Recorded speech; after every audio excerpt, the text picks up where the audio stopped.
Tidak ada yang tahu. Kalau tidak ada yang memilih dan tidak ada yang mengangkat, berarti sesuka hati, sekehendak dia sendiri atau sekehendak kelompoknya. Nah, ini yang jadi masalah. Tetapi itu sah-sah saja apabila mereka mendirikan organisasi dengan akte pendirian nomor 28 tanggal 28. Itu sah mereka membuat organisasi baru, sah. Tetapi dengan sahnya mereka membuat organisasi baru dengan akte pendiriannya tanggal 28 Oktober 2020, maka tidak ada kaitannya dengan organisasi yang tahun 1998. Mereka mendirikan tahun 2020. Sementara kita yang ada sekarang ini organisasi tahun 1998. Apa hubungannya dengan 2020 dan 98? Maka akan timbul dan sudah timbul pecat, memecat dan sebagainya. Apakah memang organisasi tahun 2020 ini sudah punya DPC? Sudah punya PAC? Jangan mentang-mentang karena pemilik SK yang ada sekarang ini namanya Ketua Umum Nuri Interjaya Sarjana Hukum, Bapak Nuri Interjaya Sarjana Hukum, Sekretaris Jenderalnya Bapak TPS Haji Dudung Sugriwa. Jangan mentang-mentang itu. Ini sudah ditinggalkan. Kalau tidak ditinggalkan, dalam pembentukan mestinya diundang melalui musyawarah. Apakah Munas namanya, atau Mubes namanya, atau Munaslup namanya, atau Mukernas namanya? Ini tidak ada yang diundang sama sekali. Mereka membentuk hanya beberapa orang. Tetapi setelah pembentukan, mereka ingin bahwa yang ada sekarang ini adalah milik saya, milik kami. Tidak bisa begitu secara aturan. Tahun 2020 itu organisasi BPKP 2020 yang akta pendiriannya tahun 2008 itu tidak termasuk organisasi yang sekarang berjalan. Ini adalah pembentukan baru, terkecuali itu tadi Munas, kita diajak musyawarahnya, kita diajak pembentukannya, kita diajak pemilihan ketua umumnya. Baru kita ini bisa dilibatkan, baru beliau juga bisa memberhentikan, bisa memecat terhadap yang kesalahan-kesalahan. Tetapi pemecatan-pemecatan yang terjadi sebetulnya bukan karena kesalahan, tetapi karena ketidaksukaan. Bukan karena sistem, tetapi karena sistem. Kalau karena sistem, pemberhentian itu, pemecatan itu harus berdasarkan pada aturan anggaran dasar rumah tangga. Apa kesalahannya? Dalam anggaran dasar rumah tangga walaupun salah, ada hak bela dan dibela, ada hak membela dan dibela. Ini tidak digubris.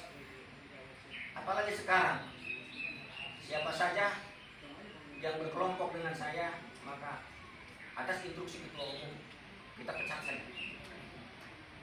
Berarti kita ini tidak boleh mengagumi seseorang, tidak boleh mencintai seseorang, tidak boleh berharap kepada seseorang untuk memimpin organisasi. Sementara itu adalah asasi. Tidak bisa begitu.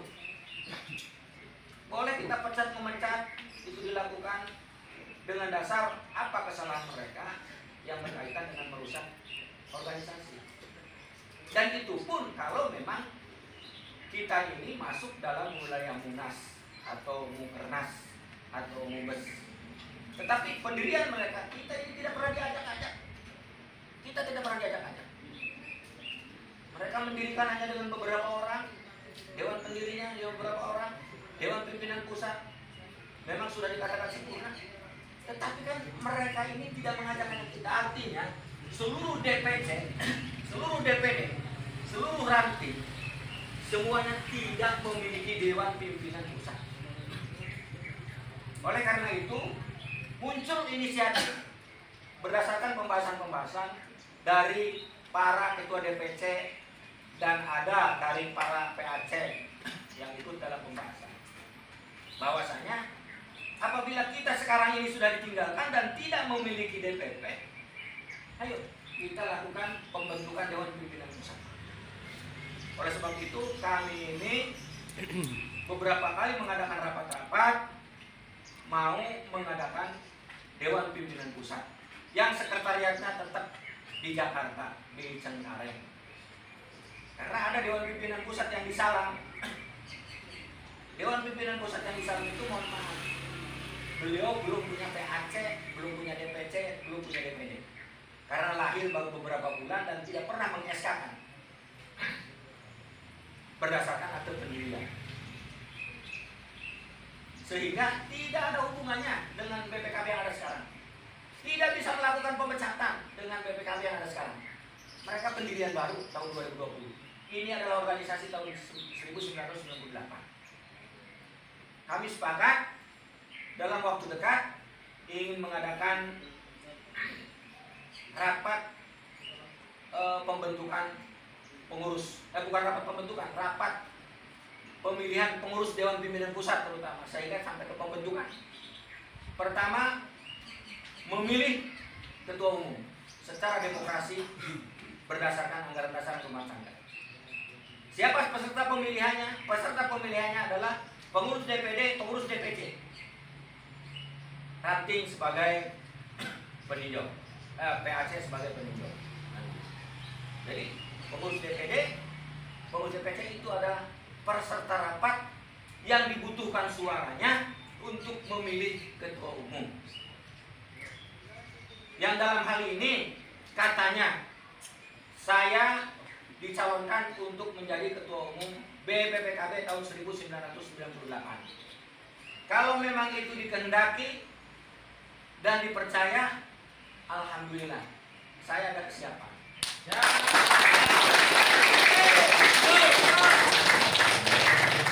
Tetapi jika memang ini terjadi, saya mohon diamati oleh semuanya. Jangan hanya oleh pengurus DPD, jangan hanya oleh pengurus DPC, tapi anggota sekalipun yang di bawah, awasi saya kalau memang saya menjadi ketua umum.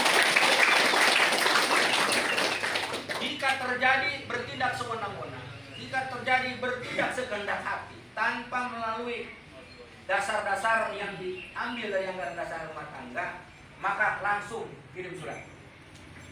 PAC kirim surat kepada DPC, kepada DPC. Jika memang ada temuan bahwa ketua umum berperilaku seperti ini bertentangan dengan ini. Kira-kira seperti itu. Terus timbul sekarang ini hujatan dan lain sebagainya, seolah-olah saya yang salah. Saya katanya memperkaya diri dan lain sebagainya.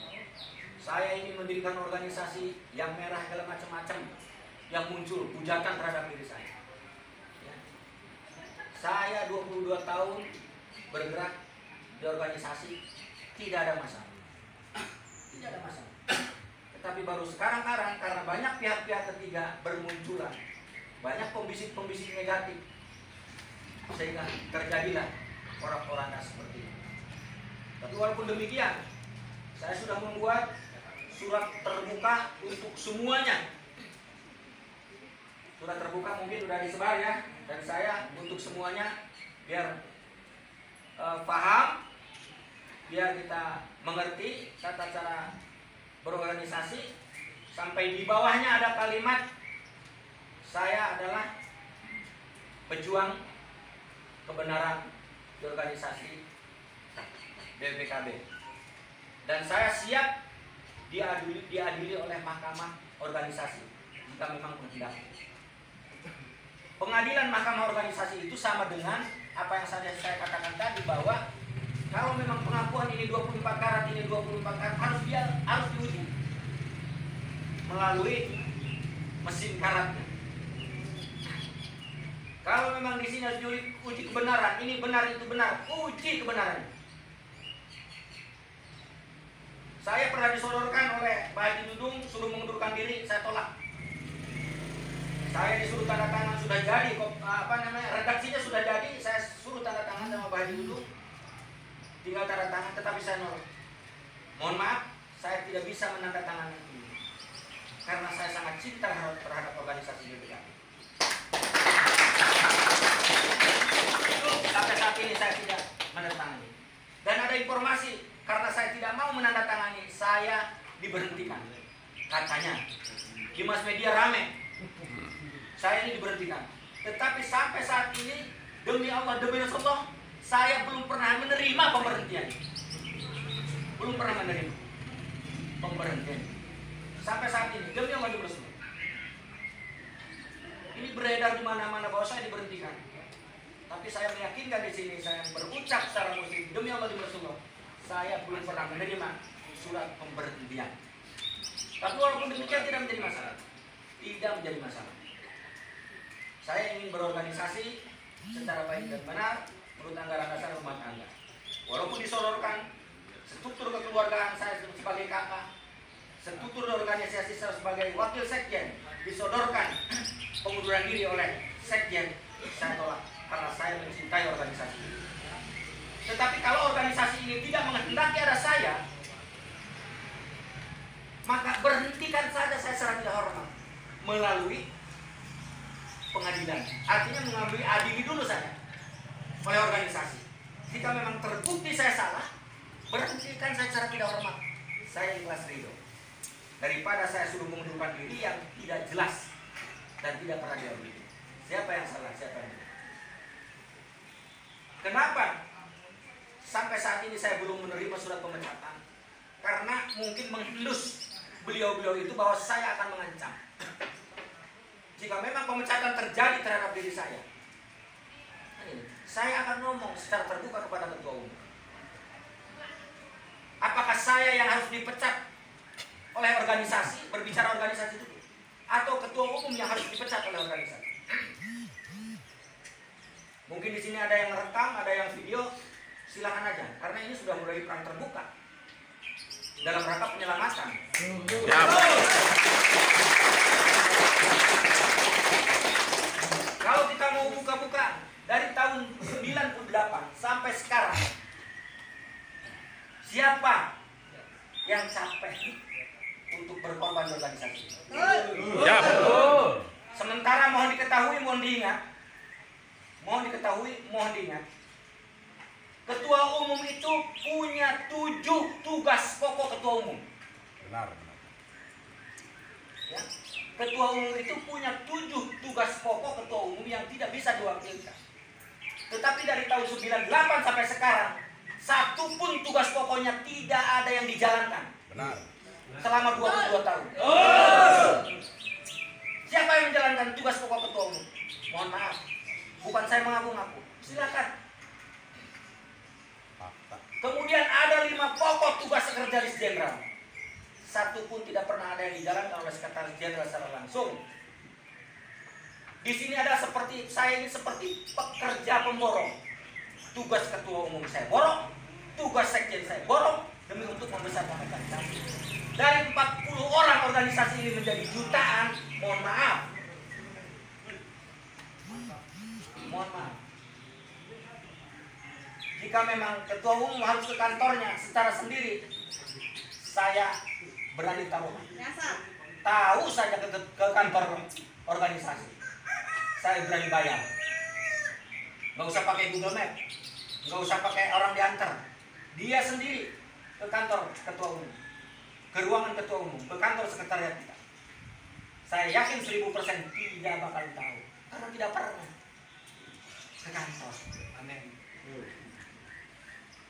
Begitu juga 5 tugas sekjen, tugas pokoknya tidak pernah dijalankan. Saya ini sebetulnya hanya pendamping, tetapi karena beliau ini tidak menjalankan tugas pokoknya, saya demi menyelamatkan organisasi, terlanjur saya mencintai terhadap organisasi, terlanjur kita mengenal bapak-bapak semuanya sudah menjadi bagian daripada jiwa kita, maka seberat apapun saya pikul sendiri.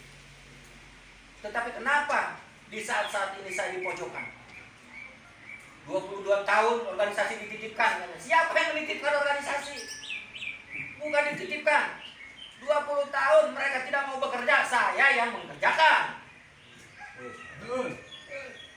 Saya yang mengerjakan. Dibantu oleh Pak Nun, dibantu oleh Pak Mamat, dibantu oleh yang lain-lain, Pak Bun, segala macam. Dibantu sama orang. Bukan berarti dititipkan ke kita. Tidak bisa. Ini ada informasi dititipkan, seolah-olah dijadikan objek segala ini itu. Tidak mungkin ada jutaan BPKB sekarang tanpa ada penggerak di organisasi. Masa katanya BPKB selama 22 tahun tidak punya kantor dan kontrak? Selama 22 tahun. Emang beliau-beliau ngasih uang buat beli kantor? Hah? Emang dipungut bapak-bapak iuran yuk kita untuk beli kantor? Tidak. Nggak pernah. Wajar, 100 tahun pun nggak bakal punya kantor kalau kondisinya seperti ini. Ini saya yang di pojokan. Ya kalau saya suruh jual kebun saya misalkan, suruh jual rumah untuk kantor yang terdulu lah. Masa kita mengutamakan kantor daripada rumah sendiri? Tidak mungkin. Yang punya kebijakan untuk mengadakan kantor untuk ketua umum dan sekretaris jenderal, utamanya sekretaris jenderal ada di dalam.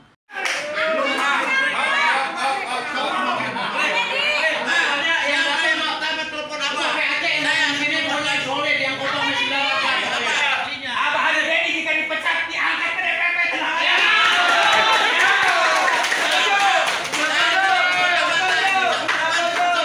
Ya bantu penyelamatan organisasi.